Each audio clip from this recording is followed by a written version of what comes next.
এভাবেই কাঞ্চনকে ফাঁসিয়েছিলাম। 2 বাচ্চার মা হওয়ার পর প্রেমের গোপন কথা ফাঁস করলেন শ্রীময়ী। গত 25শে জুলাই এক ফুটফুটে পুত্র সন্তানের জন্ম দিয়েছেন কাঞ্চন পত্নী শ্রীময়ী চট্টরাজ। দ্বিতীয় সন্তান কোলে আসার পর স্বাভাবিকভাবেই দায়িত্ব অনেক বেড়ে গিয়েছে।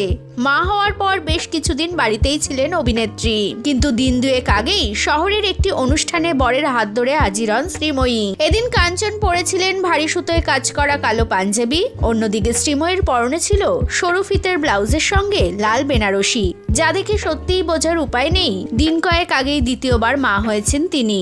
2 বাচ্চাকে সামলাচ্ছেন, রাত জাগছেন, কিন্তু তারপরেও শরীরে এক ফোঁটা ক্লান্তির ছাপ নেই। তার এমন ঝলমলে উপস্থিতি সকলের নজর কেড়েছে।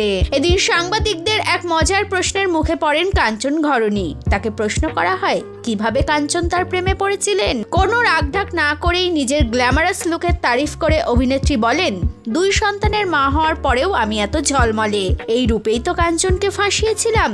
পাশে দাঁড়িয়ে থাকা কাঞ্চনও স্ত্রীর কথায় মাথা নেড়ে সম্মতি জানান। বর্তমানে সোশ্যাল মিডিয়ায় ভাইরাল দম্পতির সেই মজার মুহূর্ত।